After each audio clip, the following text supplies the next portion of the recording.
Good evening friends. तो आज का टॉपिक मैंने सोचा आज कुछ थोड़ा सा चेंज करते हैं। एक्सप्लेन करने के लिए एक छोटा सा बोर्ड रखा है। सो आई एम थिंकिंग कि रिटायरमेंट आज का टॉपिक रखते हैं। तो हम जैसे कि after 18 years down the line मैं 50 साल का हो जाऊंगा, तो आई थिंक वो एक अप्रॉक्सीमेट एज है जहाँ पे हम रिटायरमेंट प्लान कर सकते हैं। मेरे पास अभी इन हैंड 18 साल है। मैं 18 ईयर्स में कुछ फंड हर महीने कुछ डिपॉजिट या फिर सेव या फिर इन्वेस्ट करते रहूँ, तो मैं आगे जाके 18 साल बाद हो सके तो रिटायर हो जाऊँ, रिटायर ले लूँ अपनी जो भी जॉब है सर्विसेज से, ताकि मुझे आगे जाके 18 साल बाद इन्वेस्टमेंट सॉरी कुछ एक्सपेंसेस की फ़िक्र ना हो, एक्सपेंसेस की चिंता ना हो, एक्सपेंसेस का कुछ टेंशन नहीं हो कि नहीं मैं कहाँ से एक्सपेंस करूँ, कैसे एक्सपेंस करूँ। एक्सपेंस करने के लिए या तो मुझे इनकम चाहिए या तो फिर किसी के ऊपर डिपेंड होना पड़ेगा कि वो मुझे पैसे दे तब मैं कुछ एक्सपेंस करूँ। एज जैसे हमने पहले बात कर दी कि एक्सपेंस कम कर सकते हैं, एक्सपेंसेस को बंद नहीं कर सकते हैं। सो उसके लिए रिटायरमेंट आई थॉट पहला मेरे माइंड में क्लिक हो कि रिटायरमेंट का कुछ एक ऐसा ये होना चाहिए। बहुत सारे वीडियोस हैं, आप देख सकते हैं। आप सबको, बहुत लोगों को पता भी होगी, बहुत लोग करते भी होंगे, बट जिनको नहीं पता है, एज इन मुझे नहीं पता है क्योंकि मुझे अभी तक किसी ने बताया नहीं। सो आई थॉट कि नहीं, मेरे साथ ऐसे बहुत लोग हैं मेरे कनेक्शन में या फिर मेरे फ्रेंड्स में, मेरे नेबर्स में, जिनको ये चीज़ें नहीं पता हैं। तो इन एक छोटे वीडियोस के थ्रू पता चल जाएगी।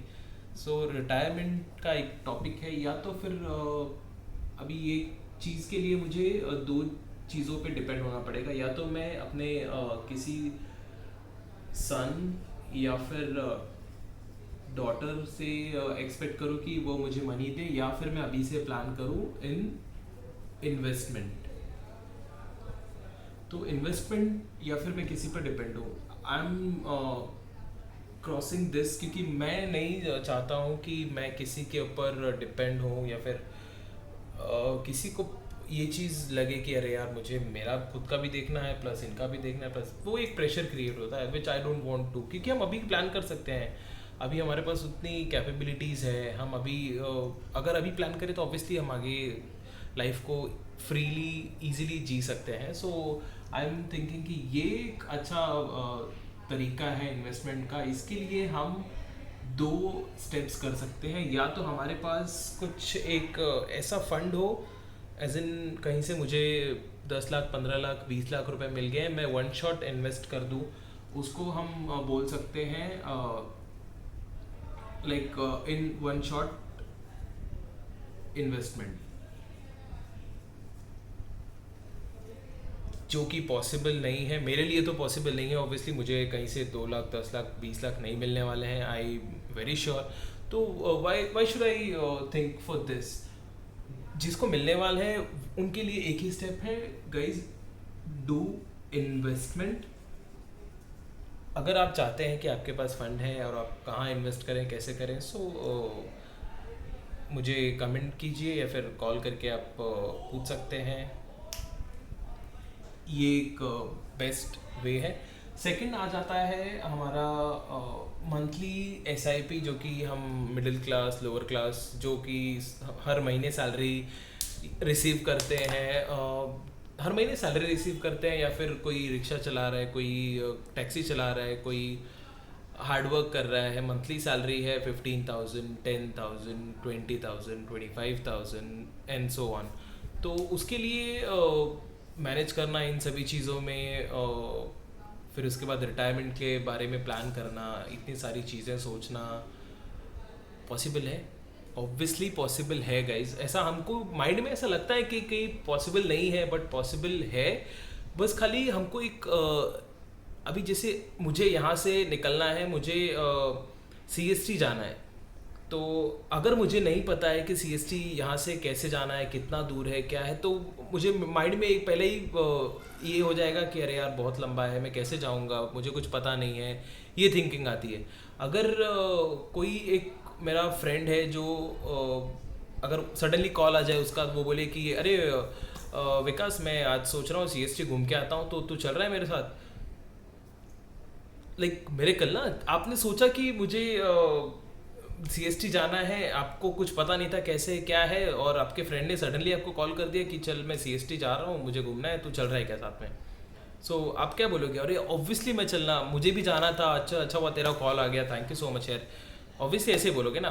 तो उसके साथ में जाते जाते आप वो रूट भी देखोगे कि हाँ वो उसने यहाँ से बस ली, देन स्टेशन गया, कोई भी स्टेशन, चाहे वो अंधेरी रहता हो, गोरेगांव रहता, मैं गोरेगांव रहता हूँ, तो एज एन एग्जांपल अगर मैं यहाँ से स्टेशन लूँगा तो फिर मैं गोरेगांव जाऊँगा, गोरेगांव से फिर ट्रेन के टिकट लूँगा, ट्रेन के टिकट CST तक के लिए। यहाँ से दो रास्ता है, इधर मैं चेंज करूँ दादर, दादर से फिर सेंट्रल लाइन में जाऊँ, वहाँ से CST की ट्रेन पकड़ूँ, और गोरेगांव से CST के लिए जो डायरेक्ट ट्रेन बनती हैं in every half an hour 45 minutes, वो मैं यहाँ से पकड़ूँ।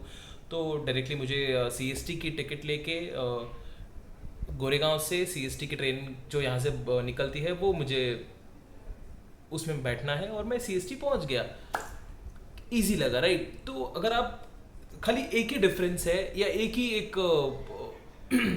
जो चीज़ हमें अफेक्ट करती है वो ये है सॉरी, कि हमें वो रास्ता पता नहीं है कि हम कैसे करना है।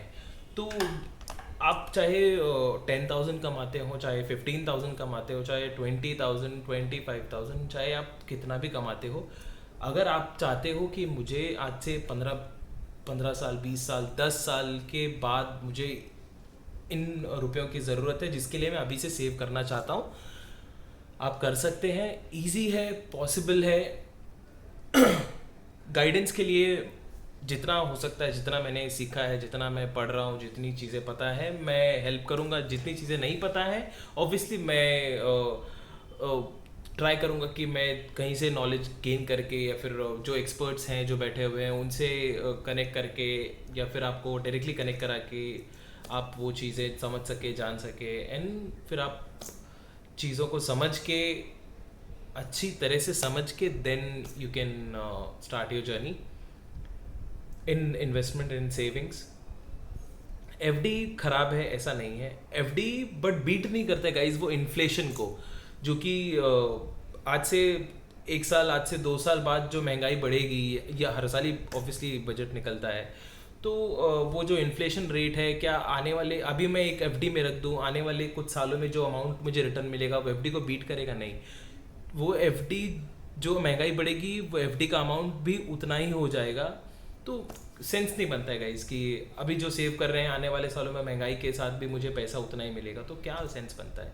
FD के इसमें 6-7 मैक्स कहीं है 7.85, 7.95, 8% रिटर्न मिल रहा है, जो कि आने वाले 1 सालों बाद आपको मिलेगा, आपके जो आप FD अमाउंट करेंगे। तो डजेंट मेक सेंस।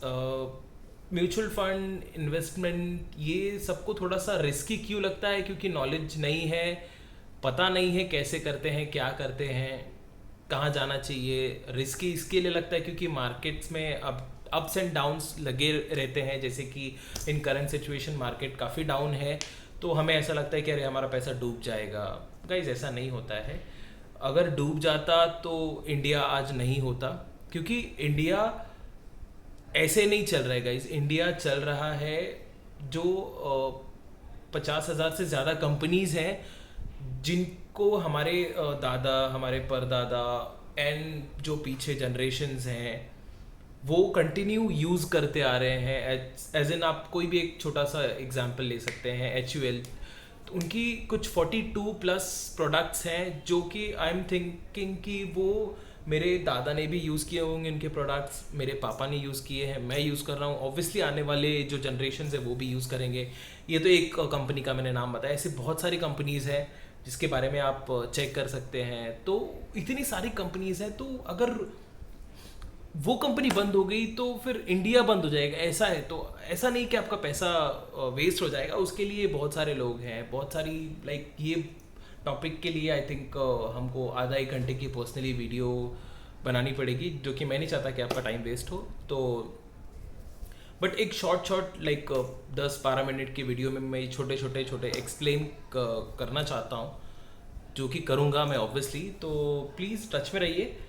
और इन्वेस्टमेंट के रिगार्डिंग अगर आपको कुछ भी डाउट है, आप चाहते हैं, आपके माइंड में कहीं क्लिक हो रहा है कि रिटायरमेंट के लिए मैं अभी प्लान करूँ। सो गाइज कमेंट्स में आप अगर आप चाहते हैं बात करना तो आपका नंबर ड्रॉप कीजिए या फिर डायरेक्टली मुझे आप कांटेक्ट कर सकते हैं।